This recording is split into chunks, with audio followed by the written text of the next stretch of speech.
Venkatesh advanced pain clinic, నొప్పి మాయం, surgery దూరం. For appointments 9155515563. పుష్ప 3లో అందరూ విజయ్ దేవరకొండ అని సస్పెన్స్ పెడతారు కదా పుష్ప 3 కోసం.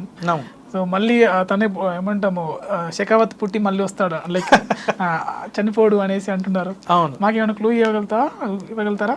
పుష్ప అంటే ఏం తెలియదు సార్, నాకు కూడా ఏం తెలియదు. అంటే ఇప్పుడు నేను నాదేదో ఫుల్ లెంత్ రోల్, సినిమా అంతా పెద్ద రోల్ అనుకోండి, కొంచెమైనా నాకు ఆ స్టోరీ గురించి తెలిసే ఛాన్స్ ఉంటాయి. మనం కొంచెం చిన్న క్యారెక్టరే కాబట్టి మనకి ఇచ్చేంత వరకు ఏ రెస్పెక్ట్ ఉంటుందో అంతే. మనం ఇప్పుడు మనం వెళ్ళి ఏటన్నా నెక్స్ట్ స్టోరీ అంటే మనకు చెప్పరు. సో నేను కూడా నార్మల్ ఆడియన్స్ లాగే ఏం జరుగుతుందా అని వెయిటింగ్.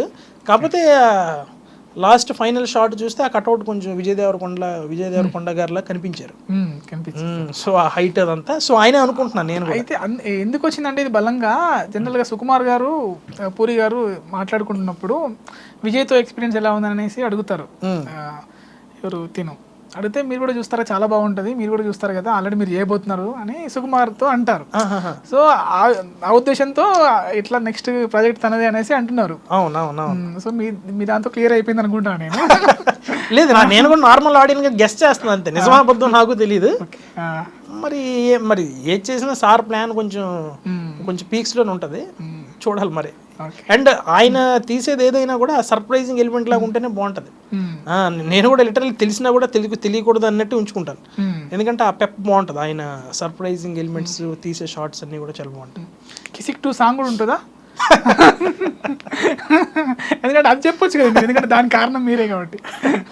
కిసిక్ 2 సాంగ్ ఉంటుంది లేదు తెలియదు. Okay, just kidding. Okay, Prasad Behra ఉన్నారు కదా, రీసెంట్గా ఆయన కూడా ఇష్యూ అయింది.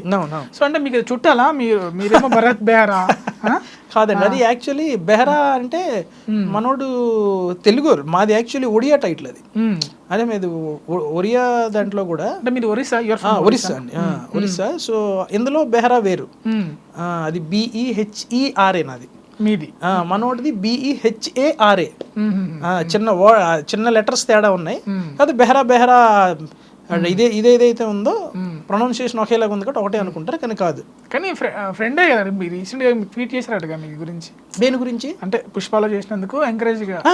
మనోడు యాక్చువల్ ఒక సిరీస్ కూడా చేసాం మేము, తమ్మడ మీడియాలో సింగిల్ VIP అని సిరీస్ కూడా చేసాం. సిరీస్ మనోడే రైటింగ్, దానికి మనోడే రాశాడు. ఎందుకు మరి ఇలా కావాలని చేస్తున్నారా అమ్మాయిలు, ఎందుకు అవుతున్నాయి అది అసలు అదే కదా అర్థం అవ్వట్లేదు, ఏం జరుగుతుంది అసలు అని. అలాగని చెప్పి మనం ఒక కంప్లీట్ ప్యూర్ జడ్జిమెంట్ కూడా ఇవ్వలేకపోతున్నాం, ఇది నిజమా అబద్ధమా అని. ఒకటి తర్వాత ఒకటి న్యూస్లో వచ్చేసరికి షాక్. అసలు ఇది మనోడా ఇలా చేసాడా అని అంటే అసలు నమ్ముది కావట్లేదు. అది కంప్లీట్గా డీటెయిల్గా వెళ్తే తప్పించి. సో మనోడు కూడా ఇంక మరి బిజీ అయిపోయాడు. ఇప్పుడు ఆ సింగిల్ VIP మేము సిరీస్ చేసిన తర్వాత మనోడు ఇంకా ఆ తర్వాత మావిడాకులో అనే సిరీస్ చేశాడు, కట్ చేస్తే మళ్ళీ ఇన్ఫినిటీలో పెళ్లివారు మండి చేశాడు కదా. మనోడు కొంచెం బాగా బిజీ. ఇప్పుడు ఆబ్వియస్లీ ఒక స్టేజ్ నుంచి ఒక ఆర్టిస్ట్ ఇంకో పై స్టేజ్కి వెళ్తే వాళ్ళ ఫ్రెండ్ సర్కిల్ అనేది మారిపోద్ది ఆబ్వియస్లీ.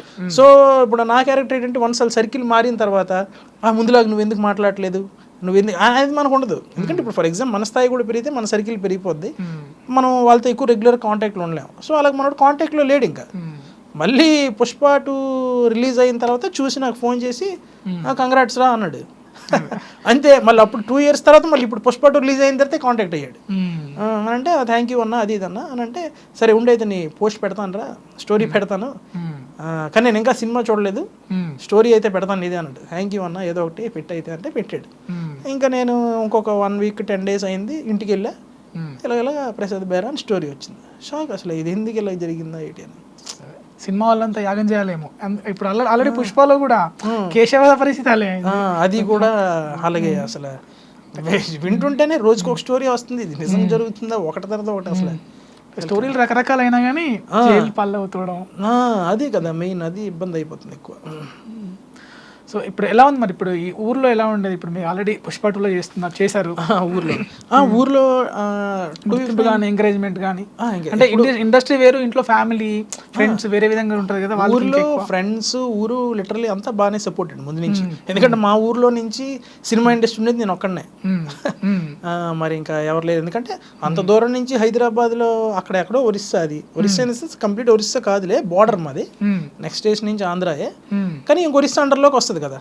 సో అక్కడి నుంచి ఇక్కడికి రావడం అని అంటే అది అంతలా ఎవరు లేరు, నేను ఒక్కడనే. సో ఊరి నుంచి మంచి support and friends support and ఇంకా ఫ్యామిలీ కూడా బాగా సపోర్టు. నేను ఫన్ బకెట్ చేసినప్పటికే బాగా వైరల్ అయ్యాను. ఇప్పుడు బాగా వైరల్ అయినప్పుడు మిలియన్స్లో ఎలా అందరికి అప్పుడు అది ఫోన్లోనే కదా, సో ఫోన్లోనే చూస్తే అప్పుడు ఊరు వెళ్ళినప్పుడే కొంచెం బాగా అందరూ నువ్వు పలానా వీడియో చేస్తున్నావు అది ఇది అని చెప్పి, మన ఊరోడు అక్కడ వరకు వెళ్ళావా అని ఒక అందరూ హ్యాపీగా మాట్లాడడం అంతా జరిగేది. మళ్ళీ ఆ ఫన్ బకెట్ అనేది రెగ్యులర్గా ఇంకా చూస్తూ ఉండగానే ఇంక రోజు ఒకే మాట చెప్పరు కదా 10 సార్లు.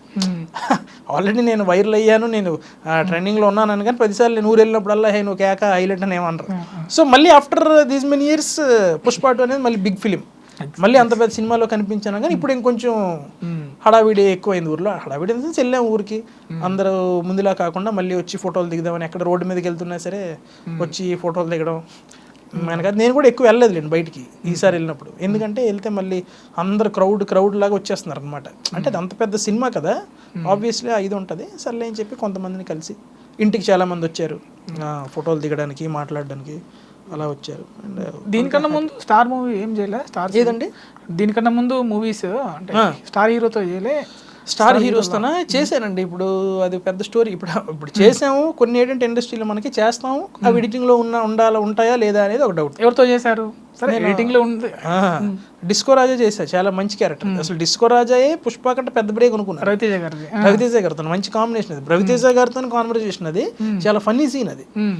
అసలు ఆ సినిమాతోనే హైలైట్ అయిపోతాను అనుకున్నాను నేను, కానీ ఇది అన్ఫార్చునేట్లీ ఎడిటింగ్ లో పోయింది. చెప్పండి ఒకసారి. అంటే ఆల్రెడీ ఈ సినిమా కూడా రిలీజ్ అయిపోయింది కదా? సినిమా కూడా అయిపోయిందా?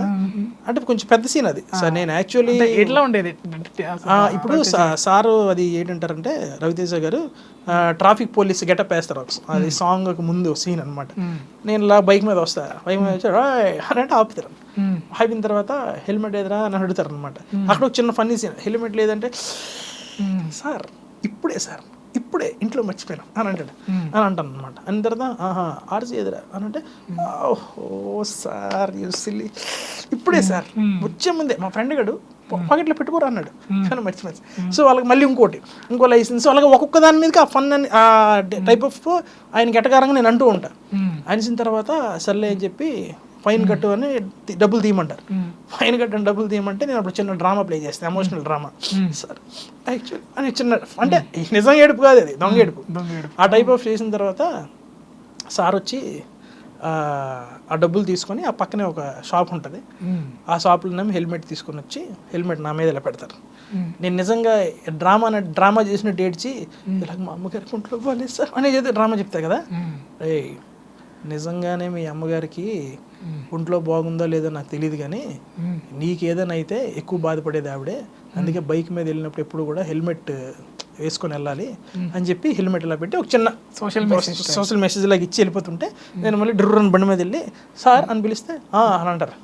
నాకు చిన్న డౌట్ ఉంది సార్, ఇప్పుడు ఎవరైనా పోలీసు వాళ్ళకి డబ్బులు ఇస్తే మడత పెట్టి జోబులు ఎట్టించుకుంటారు కానీ మీరు కానీ ఎట్టు సార్ నాకు వెళ్ళి హెల్మెట్ కొనిసి ఇచ్చారు అని మళ్ళీ ఇంకోటి నా స్లాంగ్లో అంట లైసెన్స్ ఎదురా అంటారు. సార్ వస్తాను సార్ వెళ్ళిపోతాను.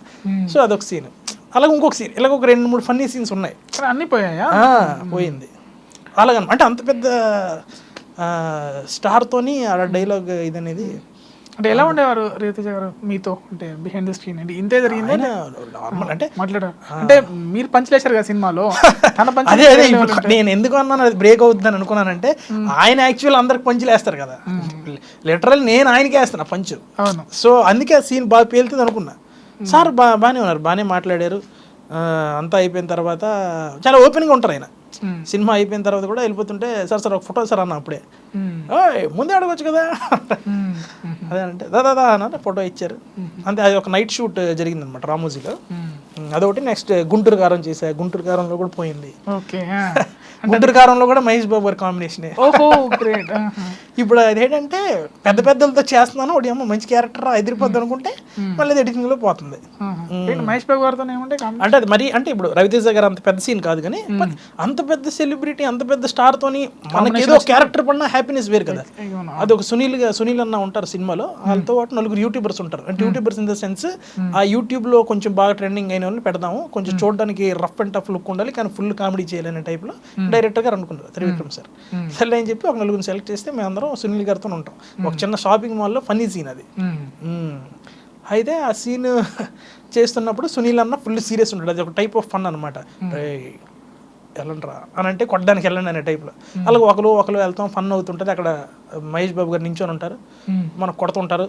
మనం మళ్ళీ కామెడీగా సార్తో మాట్లాడుతుంటే పరిగెట్టి ఒక దగ్గర దాగుంటే పక్కన ఆడవాళ్ళ బట్టలు ఉంటాయి షాపింగ్ మాల్లో. ఆడవాళ్ళ బట్టలు తీసుకుని చూస్తుంటే రే ఆడవాళ్ళ బట్టలు వేసుకుంటావు నువ్వు అంటే ఫన్ అయిపోయిన తర్వాత చంపడానికి వెళ్ళినప్పుడేమో రే వేసేట్రా అన్నీ నాకు ఒకటికి ఇలా కత్తిలు ఇస్తుంటే కత్తిలు పుట్టుకుని వెళ్తుంటారు సీరియస్గా. వెళ్ళిరా నువ్వు కూడా వేసి అంటేనే ఈ కత్తి వెళ్తే ఈ కత్తి రాదు ఏంటి కత్తి రావట్లేదు అని చూడగానే ఈయన పట్టుకుని ఉంటారు. అదే మళ్ళీ ఇంకో చిన్న పంచ్ కొట్టినట్టు అలాగే ఒక సీన్ జరిగింది సినిమాలో. బాగుంటుంది ఫన్నీ ఫైట్ సీన్, కానీ కాన్వర్జేషన్ చిన్న డైలాగ్స్ బాగానే ఉంటుంది. అది పండక్కి రిలీజ్ అవుద్ది చూసుకుందాం అనుకుంటే అది కూడా పోయింది. అలాగే చాలా డిసప్పాయింట్మెంట్ ఉంటాయి అది ఇంకా ఇండస్ట్రీలో కామన్, అది అలవాటు అయిపోయింది. స్టార్టింగ్లో కొంచెం బాధపడే వాళ్ళం కానీ అలా పోతున్నాయని.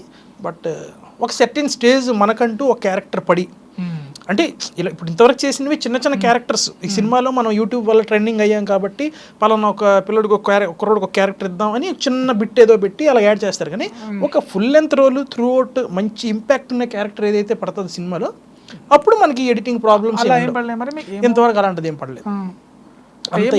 అంటే అంత క్యారెక్టరైజేషన్ ఉండే క్యారెక్టర్ పడలేదు. ఫుల్ లెంత్ క్యారెక్టర్స్ చేసా. ఇప్పుడు అహింస అనే మూవీ ఉంది, ఫుల్ లెంత్ చేసా. అందులో తేజ గారి మూవీ ఫుల్ లెంత్ చేసా. నెక్స్ట్ బుట్టబొమ్మ అని ఒక మూవీ, అది ఫస్ట్ హాఫ్ అంతా ఉంటుంది సినిమాలో. అది ఒక ఆటో డ్రైవర్ క్యారెక్టర్. అది కాకపోతే ఒక క్యారెక్టరైజేషన్, కంప్లీట్ క్యారెక్టరైజేషన్ ఉండే క్యారెక్టర్ ఎంతవరకు అయితే ఏది పడలేదు. సో అది పడితే కొంచెం మనకి